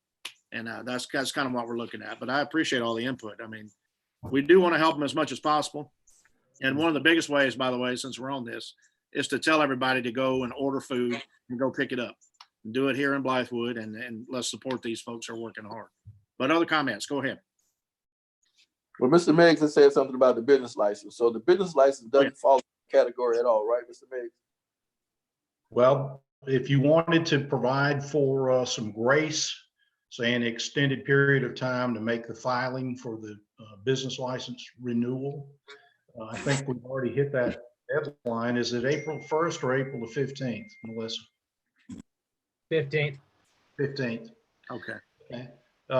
There may be some businesses that hadn't gotten around to submitting a renewal application. And in that case, you might want to grant some grace for late filing and late payment of the business license fee or business license tax. So, How many are we talking? excuse me. Is there a number of businesses or ballpark? Wait, what's the question? Take your mute off, Got Melissa. to unmute you. Melissa, you're muted. Sorry. Can you hear me now? Yeah. Okay, we have roughly around 235 businesses. And I'll say we'll have about 45 that have not paid yet, but they're steadily coming in now, because I came in on Friday and I had the bulk of it then. So we don't have that many to renew. So we're not having a issue with businesses renewing license per se. Not that I can see of, no. And we're current on our the hospitality tax payments as well, so they're all caught up. Melissa, those renewals, since they're after April 15th, have we been charging late fees? No, when I went in on Friday, I didn't charge any late fees. So I don't know, what date they came in. I didn't check each envelope. So normally if it's stamped the 15th on the envelope, I never charge a fee anyway. So no, I didn't charge it. Okay.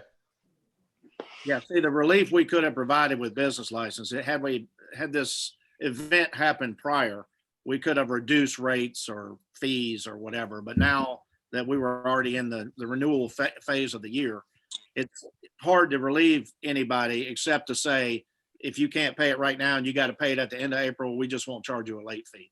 That's what we're asking for here. Right. So would Okay. it be in good faith to kind of just leave that blanket approach for June the 1st on late fees?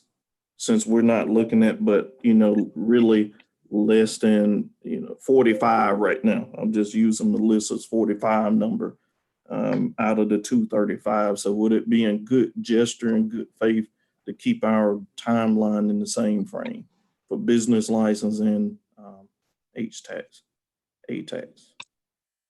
So you're saying just extend the filing period instead of the 15th of April, make it 1st of June. Yes, sir. I mean, that makes sense. The pushback you're going to have is all those other businesses who paid on time would probably tell you that they would have paid on June 1st if they had the opportunity to wait.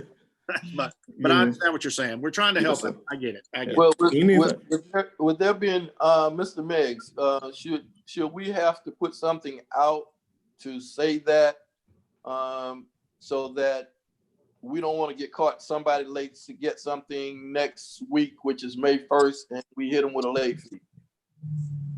Well, what I thought I was hearing was June 1, and yes, Right. we should put something out on the wire. Technically speaking, all these fees are ordinance based, and Brian and I talked earlier, maybe last week, about the technical legal process of changing the dates or extending the dates. As a technical legal matter, it should be done by ordinance, meaning 2 readings 1 week apart, because what we're doing is modifying the underlying ordinance, and you have to have a document of equal dignity. A resolution isn't as good as an ordinance.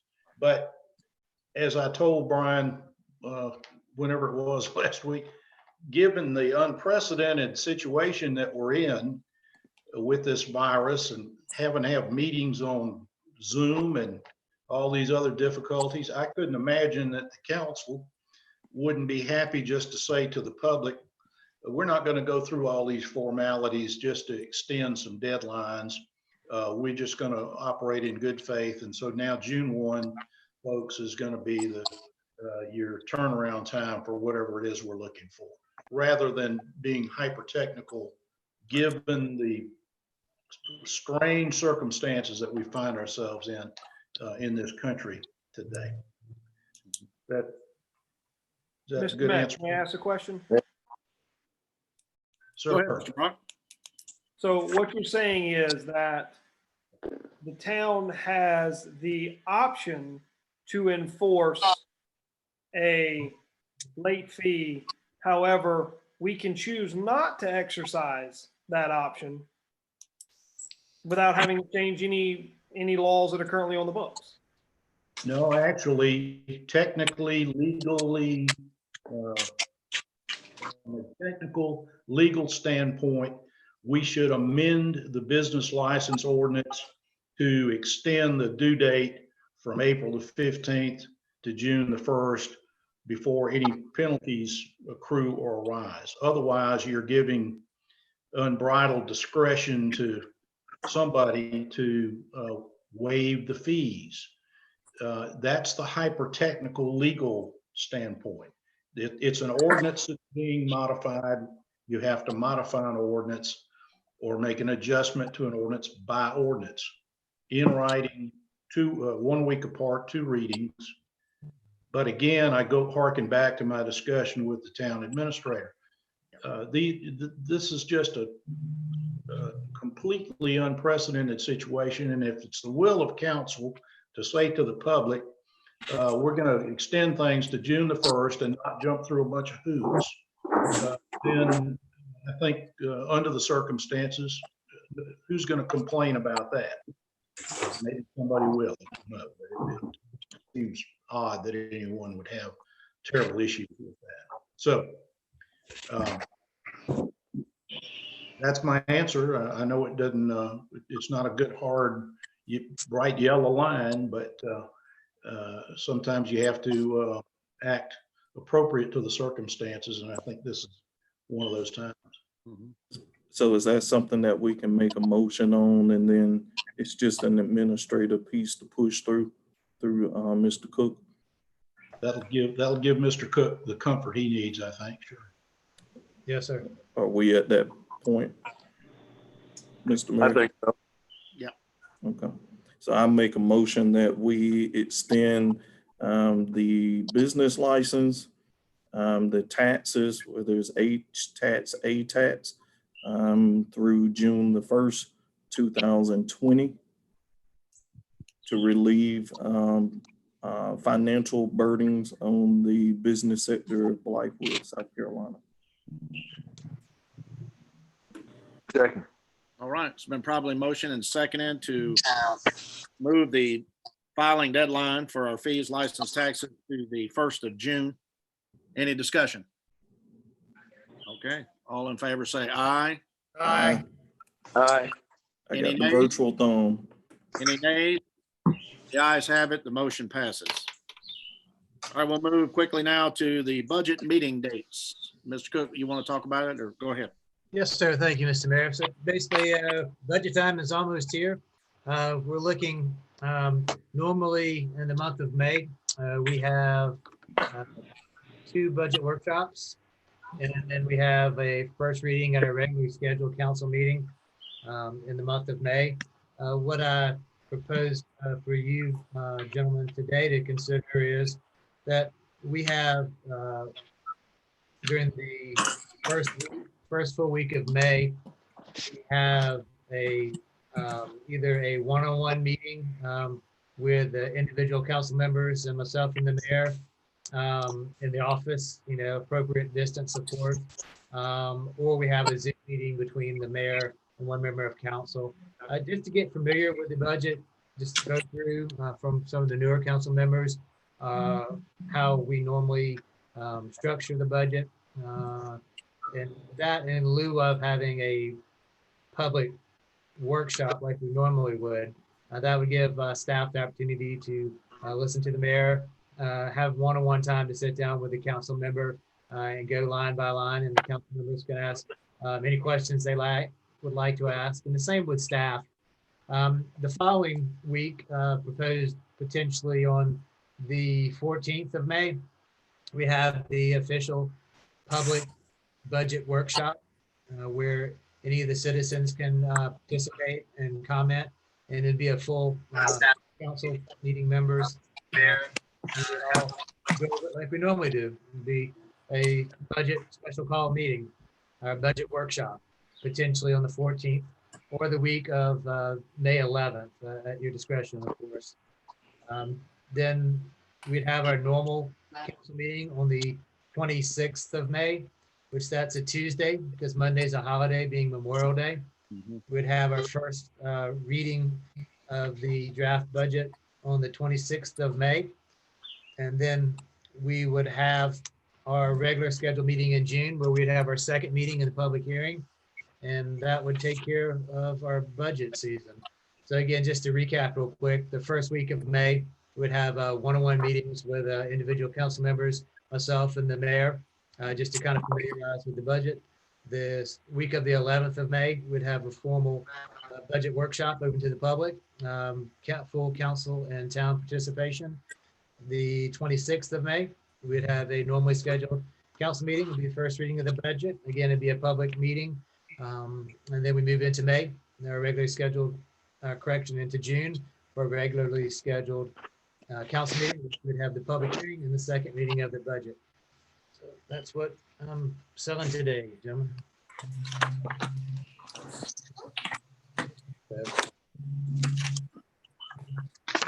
Question about that? Any comments? Can we get a motion to lock in those dates for the public knowledge? Make a motion. Okay.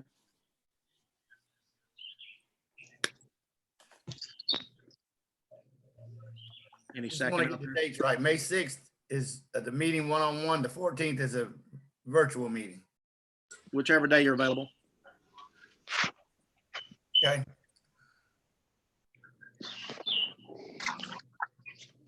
I'll second that motion. It's been probably a motion and second to meet the first weekend of May individually, the 14th of May for a public meeting, the 26th of May for a regular town council meeting, and the 21st of, I believe, what was the date on June? 22nd. 22nd of June for the second vote and public meeting. Any discussion about that? Okay, all in favor say aye. Aye. Aye. All opposed, any nays? The ayes have it, the motion passes. Thank you. And then lastly, the board commission meetings we've had, and I'll let Ms. Cook talk in a second. We have some business before the Board of Architectural Review. I'll just let Ms. Cook handle it. But what I want to do here is, since we voted to only have our meetings and not allow any of the subordinate boards and commission meetings in town, do we need to revisit that? So Ms. Cook, go ahead. So thank you, Mr. Mayor. as far as the planning commission, normally they would meet generally the first Monday of the month.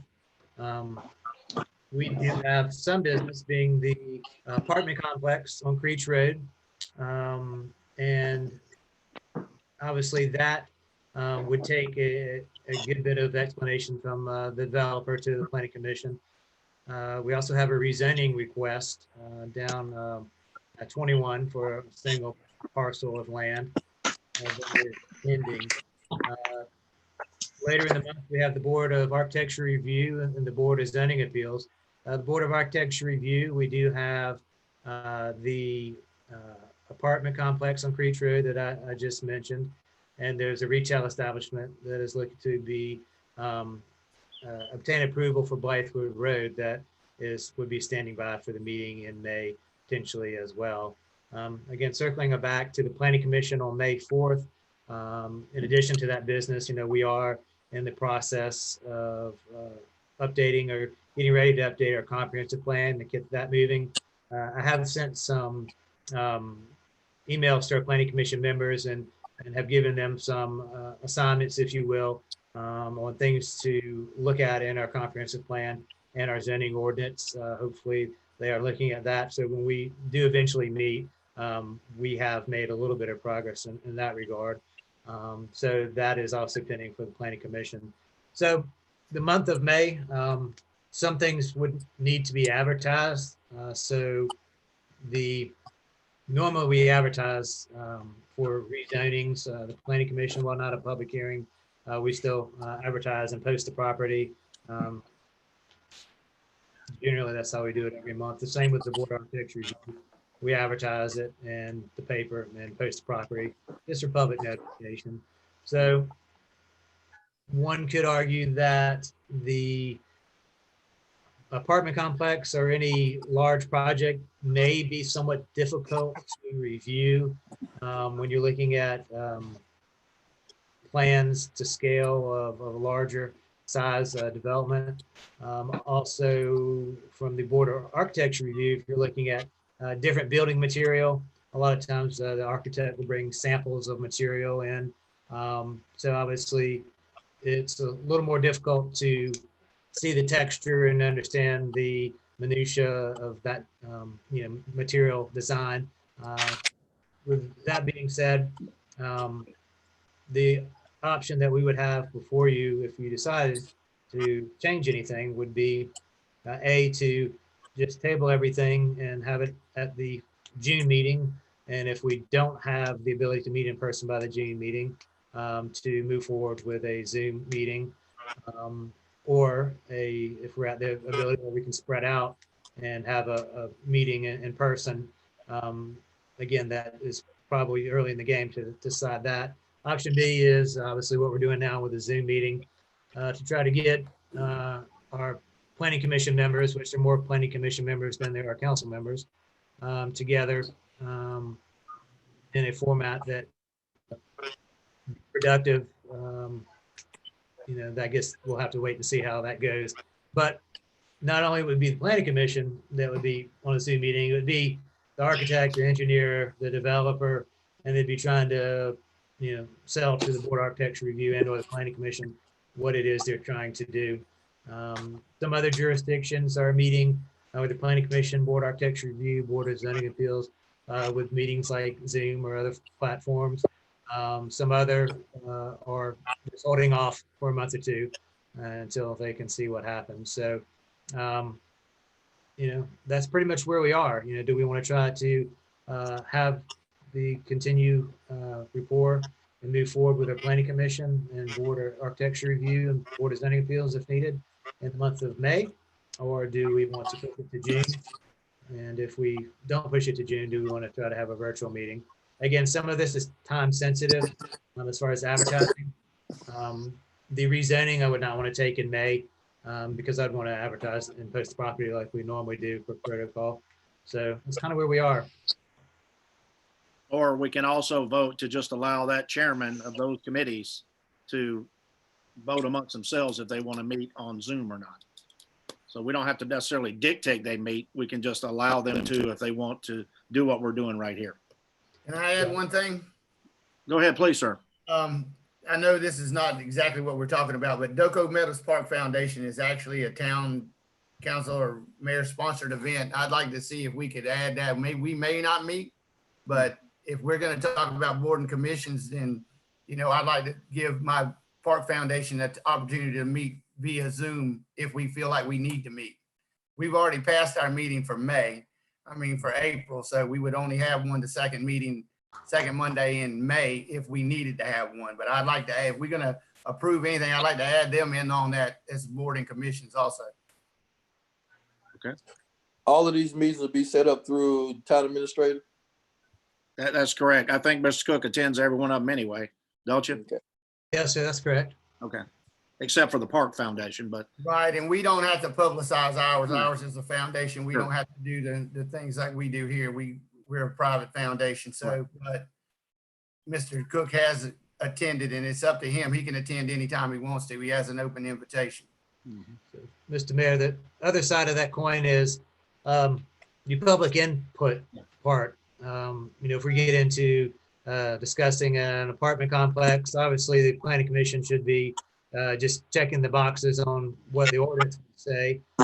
But we do allow a public comment. The board of architecture review, again, it's statute driven, but it is a forum for citizens to come out and see what's being built. Once we pull the trigger on an apartment complex and they get approval, they're off to the races. They're vested at that point. We can't circle back. So there's the public aspect as well.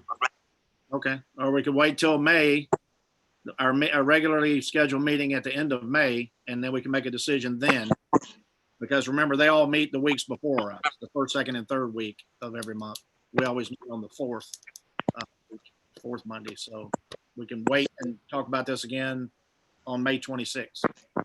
And Mr. Mayor, just one other thing, if we could go ahead and advertise to be on the side of I guess if we don't know if we're going to meet or not. Again, some things we do post the property and advertise. If we don't know exactly if we're not going to meet or we're going to meet, we could just go ahead and advertise and post the property as we were going to meet. So that's something else that we would have to consider as well. Any other comment? If we take no action, they're canceled because we already canceled all meetings until further notice. So question, Mr. Cook, is the time sensitive piece. Are we holding up? What are we holding up? I mean, do we have those builders, are they in line to come in and go to work? Kind of like the Zaxby's, they haven't stopped working. So are we time sensitive in that manner of just construction companies coming in and going to work? So I would think if you ask the developer, they would say it's time sensitive. But generally getting your approvals from a municipality or a county, sometimes it can be a lengthy process. Where we are today, all of our commercial projects that are currently, the hotel, the Zaxby, Sandy Con, State Farm, all those are moving forward. This is kind of a different thing. This is step one in any development, is getting the zoning and or architectural or planning commission approval before you can move to the next step. So it is time sensitive in the sense of these people potentially have closed on a property or getting ready to close on a property. A lot of contracts are contingent upon getting the approval that they need from the local jurisdiction. But that being said, too, once we give that approval, it's kind of a done deal. We can't circle back on it. So it's, I guess, depends on who you ask. Are we holding up somebody? So second question, have you polled the planning, the commissioners on the planning commission, the architectural review? Have you polled them and see would they like to participate in the online basis? Also, as far as any developers coming into this platform? So I know the planning commission chair and vice chair, full steam ahead. They have the ability, and probably would like to move forward sooner than later. I'm more so working on the comprehensive plan and kind of getting that ball moving. The board of architecture review, probably the same. I haven't talked to the chair. Actually, the chair just resigned, but the vice chair, being Mr. McLean. But I'm sure, knowing the members on that board, they'd be willing and able to serve in whatever capacity we ask them to serve in. Some folks are obviously a little more tech savvy than others. Again, the citizen input component is the part that you may potentially get, some folks that don't want to send an email in with their comments. They want to talk, participate in person or one-on-one. So it's just something else that, again, we'd have to consider. And then my last question is, other municipalities around us, what are they doing with their boards and commissions? It varies. Generally larger jurisdictions are moving forward with Zoom meetings. They're set up with cameras and IT and technical support. Even some of your smaller jurisdictions are moving forward in the same regard. I've even heard of a call-in meeting.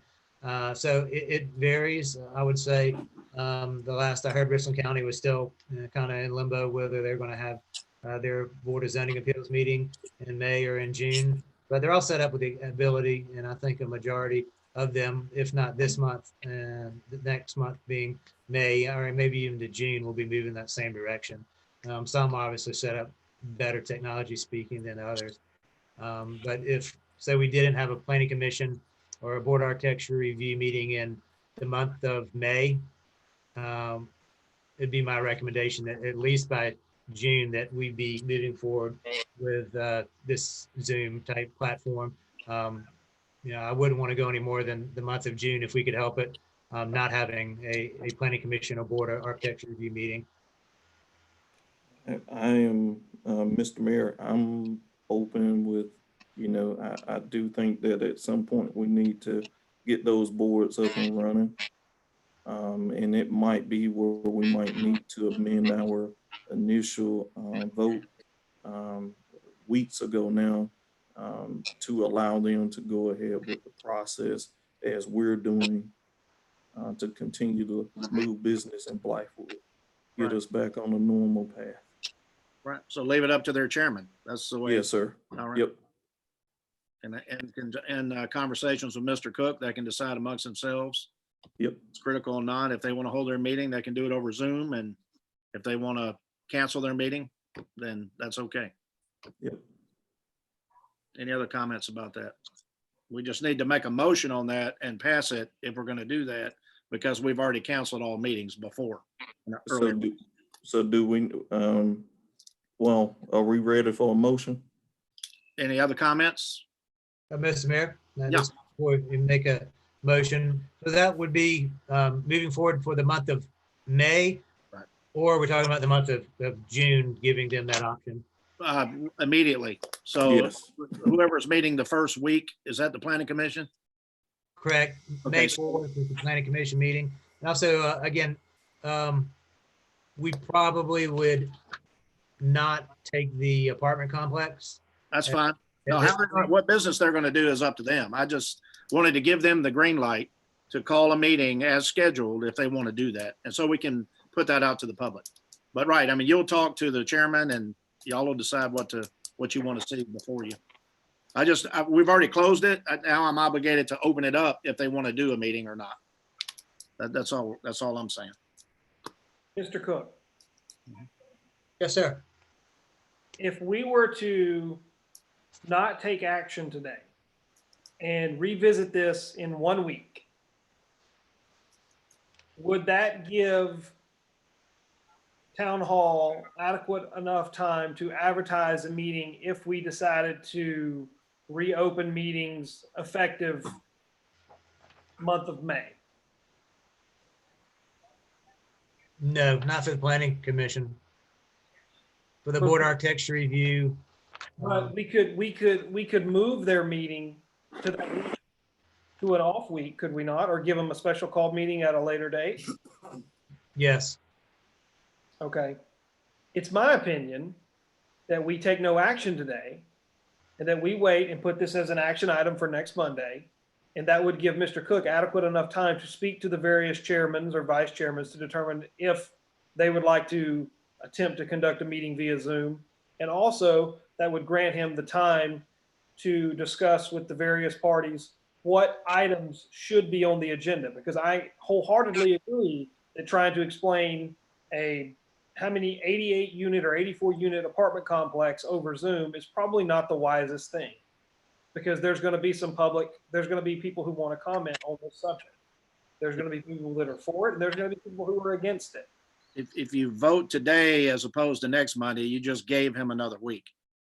And secondly, we're not telling them to meet. We're just authorizing virtual meetings as their chairman dictate.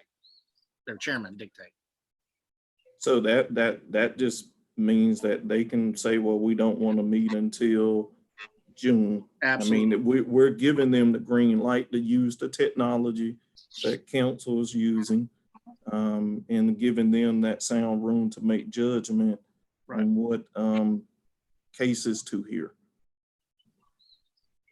That's how Exactly. The way I said, you can meet, you don't have to meet. No. You can meet, because we've told them they cannot meet right now. That's where they stand today. So if we wait a whole nother week, which is fine if that's what you want to do. If we wait another week, we just lost a week. And now you missed the planning meeting because you can't advertise it in time. That can always be rescheduled. Yeah, I mean, you could do that, but now you're inconveniencing the public who knows it's always on the first Monday of the month. But I mean, you're free. Nothing is normal right now. So changing the meeting from a normal Monday to a Wednesday, right now we're not having any meetings. That's right. But I don't want to unduly restrict people, if there are things that need to move forward and you still have developers that are sitting ready to get going. And I've just looked at a message from former Councilman Malcolm Gorge that we are keen to proceed on the PC. Yeah. So I mean, they're ready to go to work. So that's great. I want a motion. Yeah. And the only thing that stands in their way is our resolutions which said they can't meet. Go ahead, Larry Griffin, Councilman Larry Griffin. Just to be clear, all we're doing here is giving them, I don't want to use the word permission, but for lack of a better word, that if they want to meet, they have the technology the same as we, that they can meet. Whether we say yes today or yes on Monday, all we're doing is telling them that they can go ahead and meet with the technology, not telling them what to meet on, what discussions that they can have. We're just saying, if you guys want to meet, this is how you can do it. If you don't want to meet, then stay like you are. But we're just taking the handcuffs off if you want to meet. You are absolutely on point. Yes, sir. Okay. All right. So can I make a motion? Go right ahead. Anybody else have any comments first? Just one more, Mr. Mayor. So that would be the planning commission or board of architecture, the chair and the vice chair make that call, or as opposed to the full? Well, what I meant by the chair is the chair would poll this committee, they would vote or give feedback, and then he would schedule the meeting with you. Right. That's the way I see it. All we're doing, exactly what Councilman Larry Griffin just said. We're letting them meet if they so choose on Zoom. If they don't want to meet, then they don't have to meet. But what I'm saying in the past, we've already voted that there will be no meetings except. Right. So we have to overrule that now to allow them to use Zoom if they so choose. But like the planning commission, I don't know what they're going to take up, but like you said, they can sit down and start talking about the master plan or the comprehensive plan. The ones who, if they have a quorum, they can just do it on Zoom and talk a while and do something productive, and I'm sure they're itching to get ready and do that. So that's the way I see it. Anybody else? I'd like to hear Councilman Sloan Griffin's recommendation or his motion. Okay, go ahead. I'm sorry. Go ahead. Yeah, I'm just going to simplify it. I make a motion that we allow the boards and commissions to use the technology as Zoom to conduct meetings according to the chair or vice chair of those boards or commissions. I second that. Okay, it's been probably motioned and seconded to allow the subordinate commissions and councils to meet using Zoom if they so choose. Any discussion? Okay, all in favor, say aye. Aye. Aye. Opposed? Any nays? The ayes have it. The motion passes. Thank you. All right, and now we move to open citizen comment. Mr. Cook, do you have any feedback on YouTube or Facebook or does anyone for that matter? Mr. Mayor, I have no email sent directly to me, and I don't see any more comments after the last one from Mr. Gord on YouTube. Okay. And I think that is it. Mr. Mayor, Yes, sir, Mr. Griffin. did we set a time for Monday's meeting? We have not, and that's what we're going to get to right here at the end before we adjourn. Okay. Nice catch, yep. Any other comments from the open citizens comment? No one has any personal text or anything that they want to address? Okay. All right, I'll just conclude with a few comments and then let you all. Encouraging the Blythewood Farms community across from the high school has asked us, they're actually looking at being annexed into the town. So that would be great because it opens up avenues down both Langford and Reimer Pond Road. It's just conversation now, nothing firm, but I just wanted you all to know it, that they're leaning forward to that. Their only concern in the past was that we would be very, very restrictive in what they wanted to do as opposed to the county. Well, now that they've already started, it's just my opinion as one member of the council that they were already going to do what they're permitted to do. So I would not vote to change anything that they've already been allowed to do midstream. It wouldn't be fair to them because they're already complying with what the county said they were going to have to do. So I wouldn't then go in and say, well, you got to do these other 10 things on top of it if you join the town. So Who is this, Mr. Mayor? that's the Blythewood Farms across from Blythewood High School. It's Okay. Jesse Bray. Jesse, y'all probably remember him from previous council meetings, came and talked to us. He used to work with Daryl Horton over in Cobblestone. Now he's with, who's that? Great Southern, Yeah. Great Southern Homes. Great Southern Homes, yeah.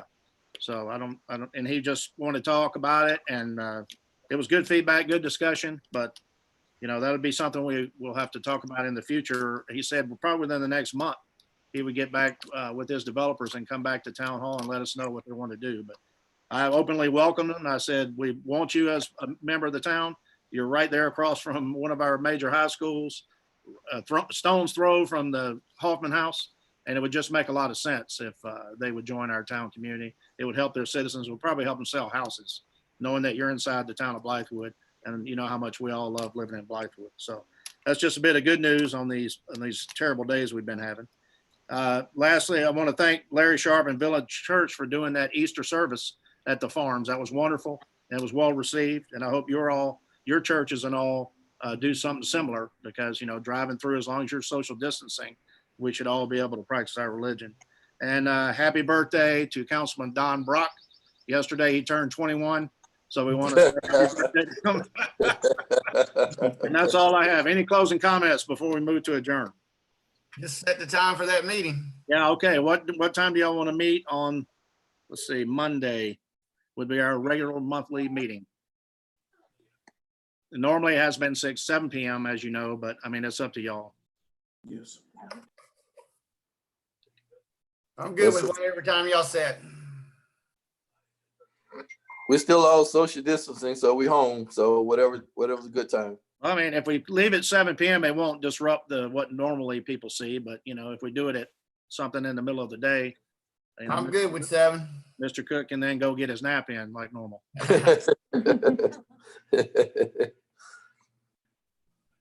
What 7's time we okay. doing? Y'all want to do it later? You want to do it early before dinner? You want to do it 2 p.m.?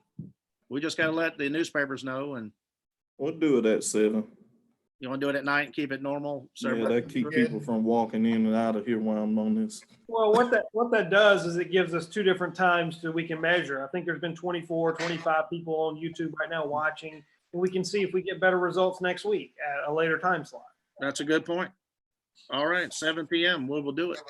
Your 21st birthday done you good, Councilman Brock. Man, I didn't see that day. I was gone, man. You know what you do when you're 21. Little beard like this, 21. Yeah, Yeah. I sent you Yeah. quarantine drinks. yeah, I hope you know. I got 'em. all of them, all 7. Thank you. Thank you all. And remember, get out there and support that farmer's market we just approved and buy some of those fresh veggies. Yep. Mr. Mayor, Yeah.